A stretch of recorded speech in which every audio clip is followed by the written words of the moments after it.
mula sa TV5 Media Center Reliant. Kasama ang buong pwersa ng News 5. Ito ang 28th KBP Golden Dove Awards Best TV Newscast. Frontline Pilipinas. Nag-alsa balutan, nag-resign, hanggang sa tuluyan ng napalitan. Speaker Martin Romualdez nag-goodbye na matapos makipagpunong kahapon sa kanyang pinsan sa Malacanang. Bagong House Speaker na si Congressman Faustino Boji D. III, meron agad ipinangakong pagbabago. This House will change. I will not defend the guilty and I will not shield the corrupt. Sa Senado naman, Vice President Sara Duterte biglang umappear at nakipag-meeting sa kanya mga kaalyado. Bagong silang na sanggol sa Lingayen, Pangasinan, dinukot ng nagpanggap na nurse ng ospital. Patunay na may ibubuga sa volleyball ang historic queen ng Alas, Pilipinas. Hindi rin nagpahuli sa pagiging best attacker at best digger. Eto na nga. Daniel Padilla at Kyle Estrada magkarelasyon na raw ayon sa isang source.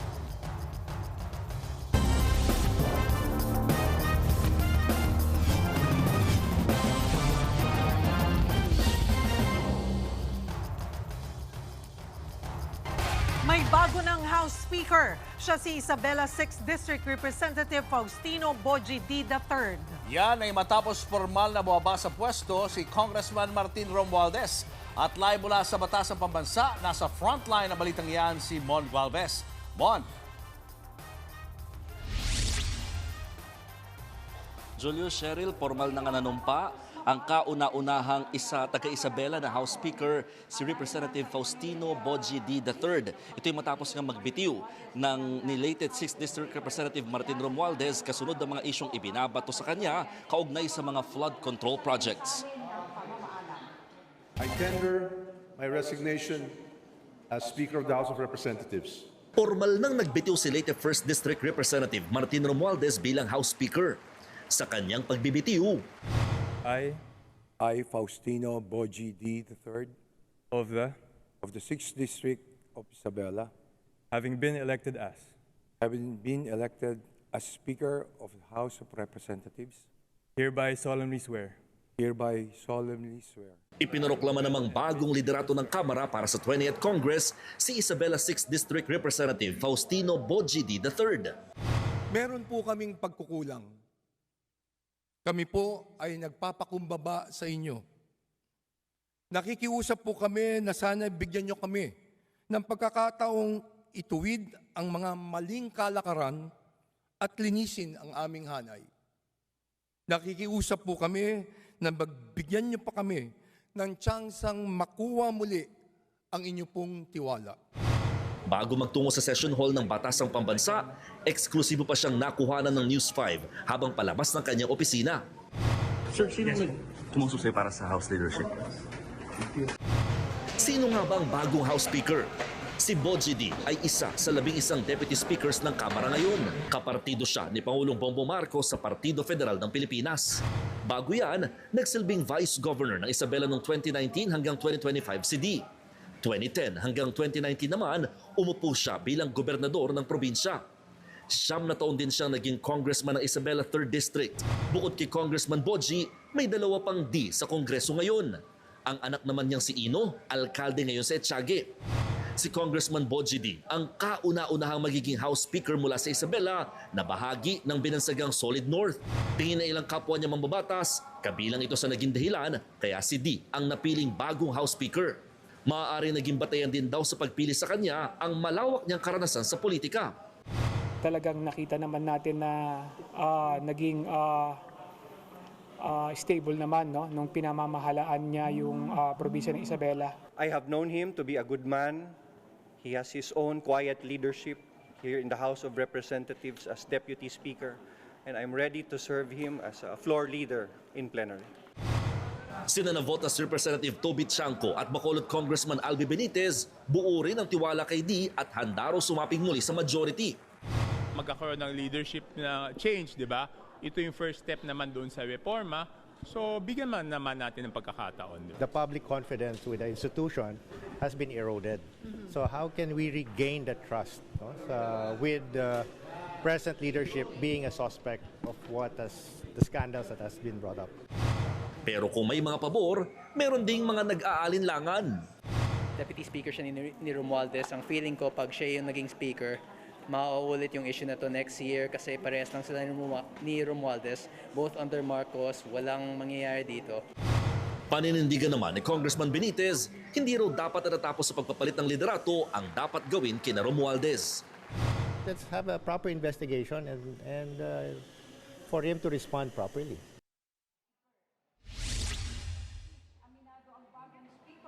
Julius, Cheryl, sa pag-upo ni bagong House Speaker Boji D, una raw niyang bibigyang prioridad tiyaking mabusisi ang panukalang national budget para masigurong mapupunta ito o talaga matutugunan nito yung pangangailangan ng mamamayan.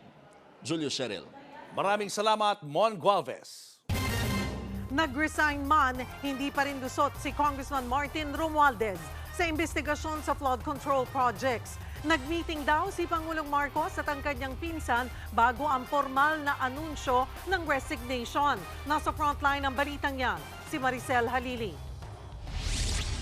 Bago pa man ang pagbibitiw ni Congressman Martin Romualdez bilang House Speaker, kinumpirma na ng Malacanang na nag-usap sila kahapon ni Pangulong Bongbong Marcos. Pero kung anong pinag-usapan, hindi na idinetalye. Kagabi, nakita nang inilalabas sa opisina ni Romualdez ang ilan niyang gamit. Giit ng palasyo, mag-resign man o hindi si Romualdez, walang sasantuhin ang administrasyon sa investigasyon ng anomalya sa flood control projects. Matatandaan na binanggit ng kontraktor na si Curly Discaya ang pangalan ni Romualdez. Ang House Speaker daw kasi ang madalas banggitin ng mga nakakatransaksyon politiko ni Curly. Ito po ay para maging malaya ang pag-iimbestiga lalo pat nababanggit nga ang kanyang pangalan. Maisalba rin po ang integridad ng institusyon at para nga sa isang malayang pag-iimbestiga.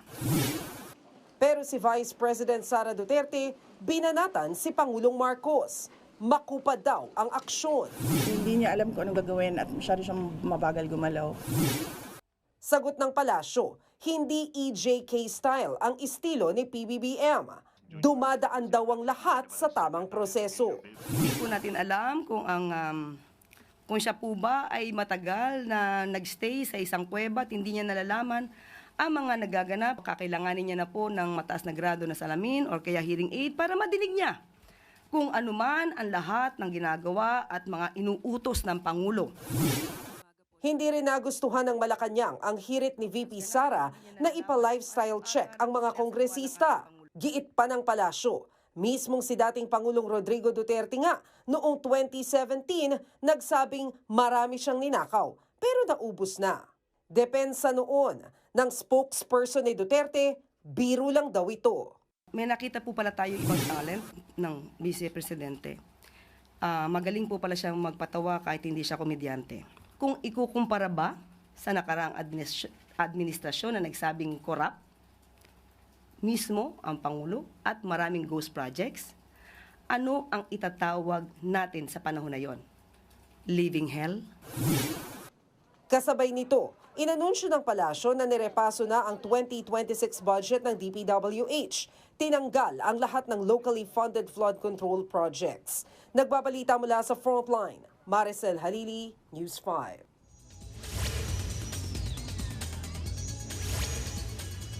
Inukit ng Alas Pilipinas ang kanilang pangalan sa kasaysayan ng FIVB Men's World Championship matapos magwagi kahapon. Standout din ang ilang Alas players sa individual statistics sa torneo. Nasa frontline ng balitang yan, si Ian Suyu.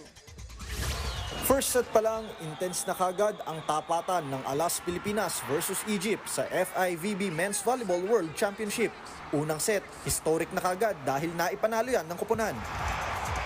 Pero nakabawi ang Egypt sa second set.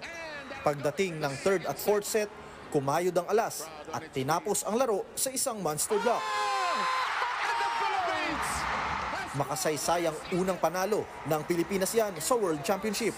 Top scorers natin sa laro sina Brian Bagunas at Leo Ordiales. Iniisip ko lagi na kailangan ako ng team, kailangan ko mag-contribute. History nga, sobrang masaya and proud ako na parte ako ng history na to. Kasama sa top 10 ng individual stats sina Bagunas sa best scorer at best attacker, Joshua Retamar sa best setter, Mark Espejo sa best receiver, at Josh Ibanez sa best digger. Bukas, makakaharap ng alas ang Iran at kung sinong mananalo, aabante na sa round of 16. Nagbabalita mula sa frontline, Ian Suyu, News 5. Tuloy-tuloy pa rin ang mainit na volleyball action sa FIVB Men's World Championship. Na-dominate ng Team Bulgaria kanina ang Team Chile at na 3-set sweep. Tinapos ng Bulgaria ang group stage ng walang talo habang uuwi namang walang panalo ang Chile. Sa sweep din, nauwi ang tapatan ng Canada at Turkiye. Turkiye ang nanaig sa laban. Pareho ng pasok sa round of 16 ng dalawang team at laglag na ang groupmates nilang Libya at Japan. Yan muna ang latest sa frontline ng sports. Ako po si Denise Tan. Susunod, sanggol na lalaki dinukot sa loob mismo ng ospital sa Lingayen, Pangasinan. Vice President Sara Duterte nakipag-meeting sa mga kaalyado niya sa Senado sa kasagsagan ng pagbabago ng liderato sa Kamara. At bagyong Mirasol patuloy na nagpapaulan sa Hilagang Luzon habang isa pang bagyo nagbabadyang tumama sa bansa. Abangan ng lahat ng yan sa pagbabalik ng Frontline Pilipinas.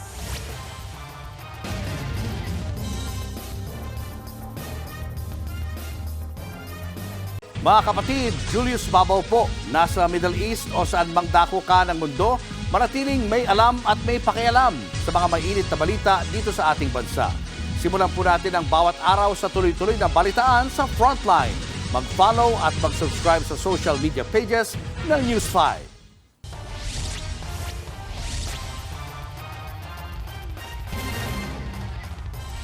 Sa loob mismo ng ospital dinukot ang bagong silang na sanggol sa Lingayen, Pangasinan. Ang suspect nagpanggapang nurse. Nasa frontline ng balitang yan si Dave Abuel. 14 na taong naghintay ang mag-asawa sa Lingayen, Pangasinan para masundan ang kanilang dalawang anak. Pero 4 na araw pa lang mula nang ipanganak ang sanggol na lalaki, dinukot na ito sa loob mismo ng ospital. Kwento ng ina, isang babaeng nakasuot ng green scrub suit ang kumuha sa bata. Kukuhanan daw siya ng blood test. Hindi, syempre ako naman, kasi nakasuot siya ng pang-nurse, inabot ko naman sa kanya. Abala noon ang ama sa pagbayad sa billing section at nang balikan ng sanggol, wala na. Na-recover naman ng mga pulis ang inyong scrub suit ng suspect sa isang tricycle. Habang nag-iimbestiga, nakatanggap ng mensahe ang kaanak ng mag-asawa. Gusto raw nitong ibalik ang sanggol at napag-utusan lang ng isang babaeng kamag-anak. Aminado ang suspect na silaw daw siya sa pera. Nagpadala ito ng litrato ng bata bilang patunay. Nung nakita namin na buhay siya, doon na kami lahat, tumaas yung balahibo namin, yung excitement. Sa tulong ng pulisya, nabawi ang sanggol at naaresto ang dumukot. Pero duda ang pamilya sa pahayag ng suspect na kaanak ng biktima ang nagpadukot sa sanggol. Ayon sa Lingayen Police, may ideya na sila kung sino ang nag-utos sa pagdukot. Pero uunahin muna ang inquest laban sa naarestong suspect. No comment ang suspect. Nagbabalita mula sa Frontline, Dave Abuel, News 5.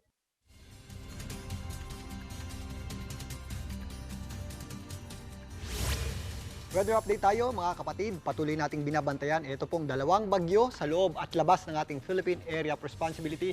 Unahin natin itong bagyong Mirasol. Yan po ay naglandfall kanina alas 3:20 o 3:20 ng madaling araw dito po sa Kasiguran, Aurora. Binaybay po niyan ang Northern Luzon ngayong maghapon at sa kasalukuyan ito po ay huling namataan ng Pag-asa dyan po sa may area ng Apayao at posibleng ngayong gabi ay nandito na po yan sa may Luzon Strait.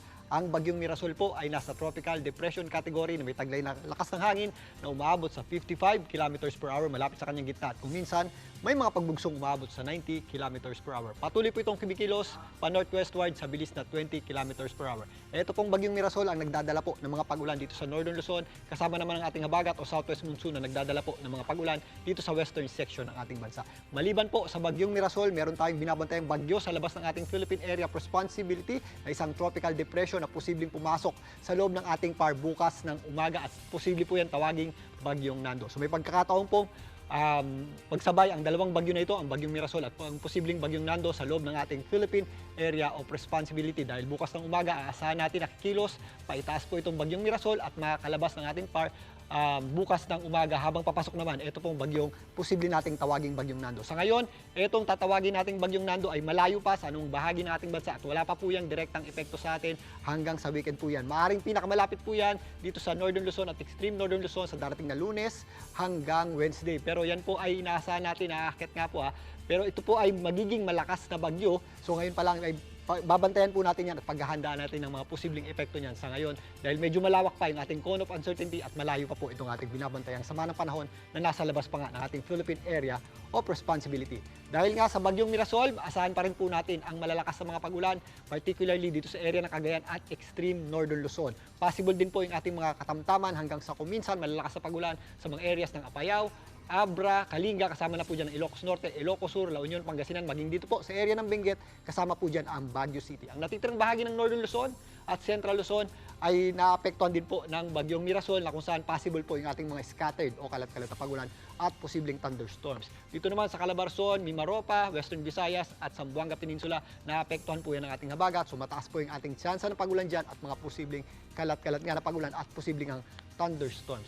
Ito po, sa Metro Manila naman, bukas magiging maulap po ang panahon natin at possible pa rin po yung ating mga scattered at kalat-kalat na pag-ulan kagaya po ng inaasahan natin or kagaya po ng naranasan natin ngayong araw na ito. Sa darating na weekend, wala na pong magiging epekto sa atin or hindi po nakaka-apekto sa atin ang bagyong Mirasol at ang bagyong Dante. Ang bagyong Nando, mas magiging maaliwalas na po ang panahon natin, magiging maganda pong sikat ng araw sa umaga hanggang tanghali po yan. Pero again, possible po yung mga afternoon showers at thunderstorms o yung mga pagulan natin tuwing hapon at gabi. Kaya sa may mga lakad at lalabas ng bahay ngayong weekend, ugaliin pa rin po natin ang pagdadala ng payong at maghanda po tayo sa mga posibleng thunderstorms tuwing hapon at gabi. At yan muna ang latest sa ating lagay ng panahon. Muli ako po ang inyong weather frontliner Alvin Pura na lagi may panahon para sa iyo.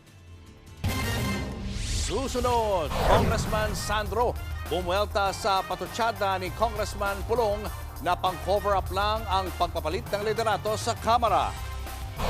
At Daniel Padilla at Kyla Estrada, magkarelasyon na raw? Yan at iba pa sa pagbabalik ng Frontline Pilipinas.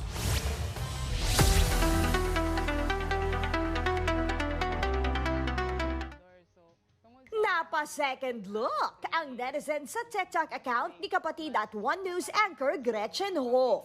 Iba kasi ang profile pic, pati ang bio. Anyari? Chill lang! Takeover lang ito from star power to farm power.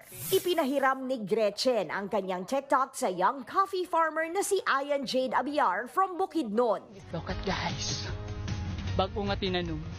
Ang brewing reason niyan, bahagi ito ng Nescafe Plan, isang programa para suportahan ang future ng coffee farming.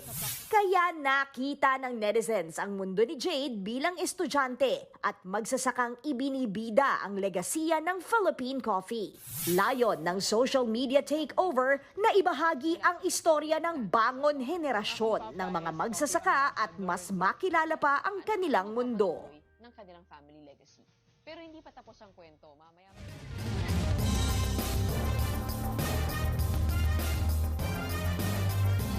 Mga kapatid, Julius Babaw po, nasa Middle East o sa amang dako ka ng mundo, manatiling may alam at may pakialam sa mga mainit na balita dito sa ating bansa.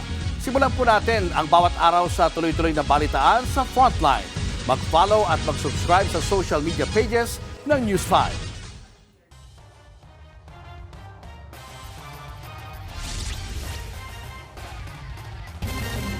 Formal lang nagbitiw bilang House Speaker si later 1st District Representative Martin Romualdez. Pangako naman ng pumalit sa kanya na si Congressman Boji D, magbabago na ang Kamara. Live mula sa Batasang Pambansa na sa frontline ng balitang yan, si Marian Enriquez. Marian, kumusta ang sitwasyon dyan ngayong bago na ang leader ng Kamara?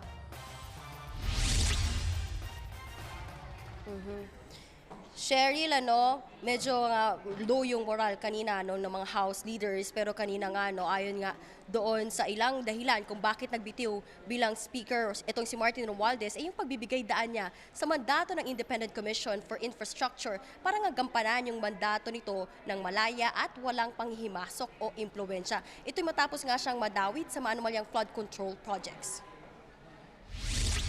I have made a decision today, with a full heart and a clear conscience, I tender my resignation as Speaker of the House of Representatives. Isang malaking pagbabago sa Kamara ang pagbibitiw ni late 1st District Representative Martin Romualdez bilang House Speaker. Paliwanag niya, bumaba siya sa pwesto para mailayo ang Kamara mula sa mga paratang ng katiwalian na binabato laban sa kanya kaugnay ng flood control projects. I do this so that the Independent Commission on Infrastructure may pursue its mandate freely and fully, without doubt, without interference, without undue influence. Walang pipigil, walang makikialam. Pinaalala niya rin na ang babala ni Pangulong Bongbong Marcos sa kanyang State of the Nation address na dapat manaig ang pananagutan. Buo raw itong tinatanggap ni Romualdez. Step down not in surrender, but in service. For sometimes, the greatest act of leadership is the grace to let it go,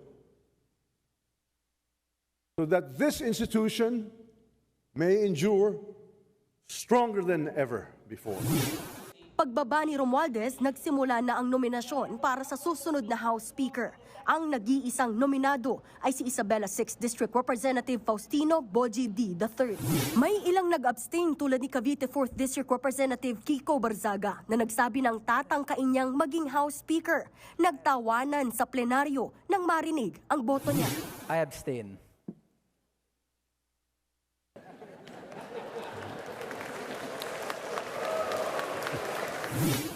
Sa huli, umabot sa 253 ang botong pabor kay D. With 253 votes, the Chair declares the Honorable Faustino Boji G.D. III from the 6th District of Isabela as the duly elected Speaker of the House of Representatives. Dahil dyan, si D na ang bagong leader ng Kamara. Sa kanyang unang talumpati bilang House Speaker, binigyang diin ni D ang problemang kinaharap ng Kamara. Hindi ko po ito inaasahan. Meron po akong pangamba sa aking dibdib habang iniisip ko ang hamon na katungkulang inaatang sa aking balikat.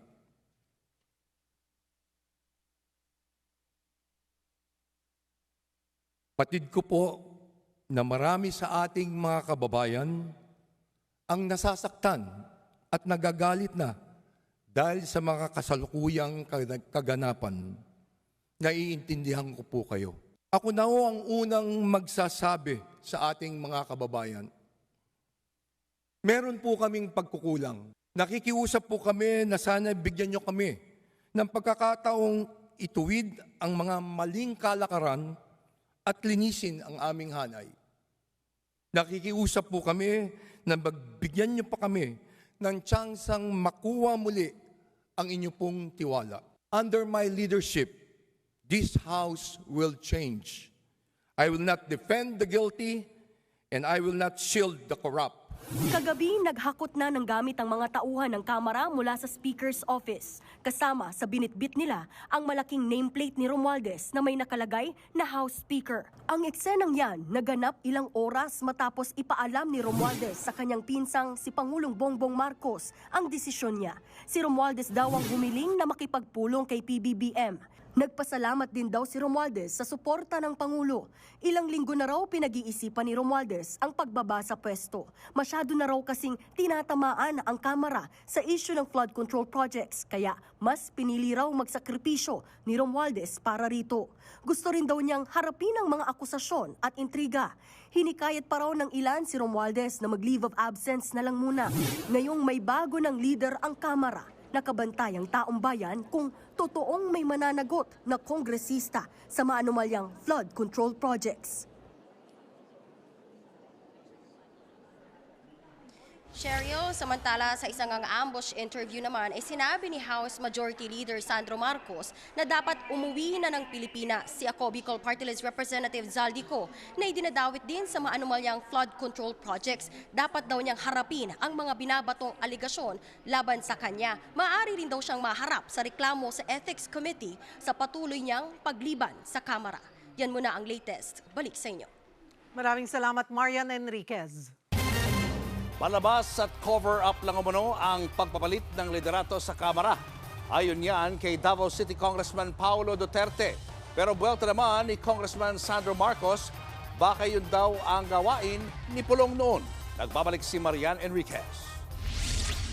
Bago pa man mag-resign bilang House Speaker si late Representative Martin Romualdez, may patutsada na si Davao City Representative Paulo Duterte sa pagpapalit ng liderato ng Kamara. Ayon kay Kong Pulong, mismong si Presidential Son at House Majority Leader Sandro Marcos ang pumili kay Congressman Bogie D na pumalit kay Romualdez. Tama na raw ang panloloko at tigilan na ang palabas. Kung gusto raw respetuhin ng tao ang gobyerno, dapat labanan ang korupsyon at walang cover-up. Agad namang rumesback ang batang Marcos sa anak ni dating Pangulong Duterte. Baka style niya yun nung anak siya ng Pangulo, pero I can assure you that we are consultative with all the party leaders. But kung nagpakita sana si Kong Pulong dito sa trabaho at sa session, baka makikita din niya. But I'm sure he's busy looking for the 51 billion that was spent in his district.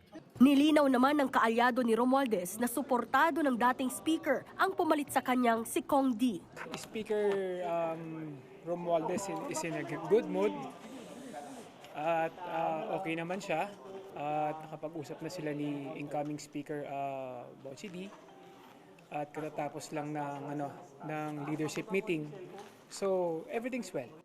Sa ngayon, wala pa naman daw magiging galaw sa ibang posisyon sa Kamara. Naniniwala si Senior Deputy Majority Leader Lawrence Defensor na ang bagong liderato ang magiging daan para maibalik ang tiwala ng publiko. The House needs this change. The House needs to rebuild its reputation and regain its integrity. After what has happened to the anomalous budget on the flood control, we have to rebuild the public trust.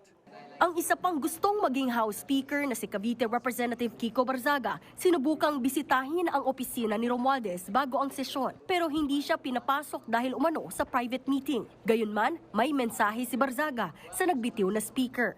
I'd like to congratulate him on his graduation from House Speakership.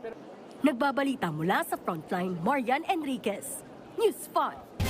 Bumisita si Vice President Sara Duterte sa Senado at nakipagpulong sa mga kaalyado niyang senador, kabilang si Senator Rodante Marcoleta.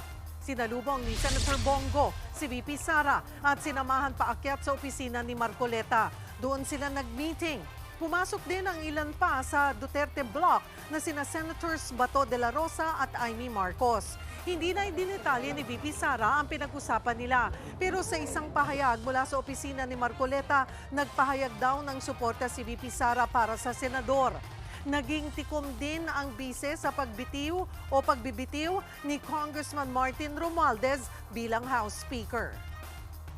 Boarding na kasi yung flight ko, tapos nag-promise ako sa magsasalita. 3 questions lang, ma'am. So, boarding na yung flight ko.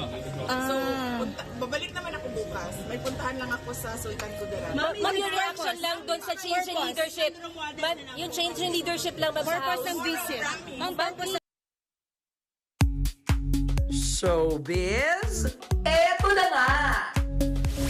Mga kapatid, eto na nga ang mga latest showbiz balita ngayong Miyerkules. Mainit na sinalubong ng Dreamers ang bagong kanta ni Harana pop heartthrob Dylan Menor.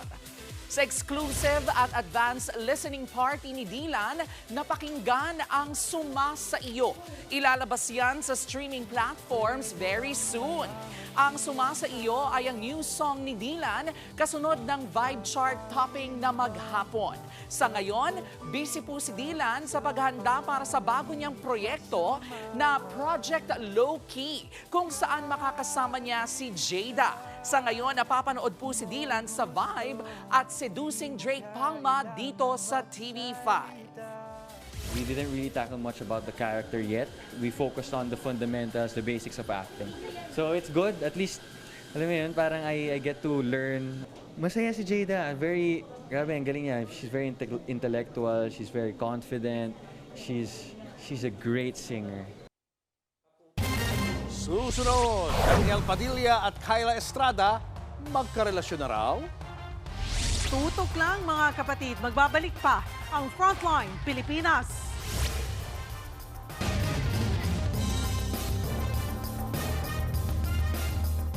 Mga kapatid, Cheryl Cosim po. Nasa Estados Unidos, Canada o saan mang dako ka ng mundo, manatiling may alam at may pakialam sa mga mainit na balita dito sa ating bansa. Simulan natin ang bawat araw sa tuloy-tuloy na balitaan sa Frontline. Mag-follow at mag-subscribe sa social media pages ng News 5. Showbiz, eto na nga! Mga kapatid, eto na nga. Usap-usapan sa social media ang relasyon umano ni Kyla Estrada at Daniel Padilla. Mama OG spills the tea. Sa vlog na OG Diaz Showbiz Update, sinabi ni OG na magkarelasyon na sina Daniel at ang aktres na si Kyla Estrada. Ayon daw po yan sa kanyang reliable source. Ilang beses na rin daw spotted na magkasama ang dalawa. Wala pa pong kumpirmasyon o denial sina Daniel at Kyla. Matatandaang nagkasama sila sa hit action series na Incognito. At yan nga po ang ating mga showbiz update ngayong Miyerkules. See you tomorrow mga kapatid. Ako po, si Jervy Wrights. So parang sabay na sila na meron na silang love life pareho ni Catherine. Kung totoo. Eh di ba close ka sa kanila? Ano man totoo? Si Mayor daw eh. Parang hindi dapat ako yung sumagot niya. Yung Lukban Mayor, sabi. Natawa lang. Natawa lang si Jervy. Marites eh. At yan ang mga balita at impormasyong dapat nyo malaman sa araw na ito. Mga balita para sa mga may alam at may pakialam. Abangan nyo ulit kami bukas dito sa TV5 sa 1PH, RPTV, True TV at 105.9 True FM. Kami ang inyong mga kasangga sa Frontline Pilipinas.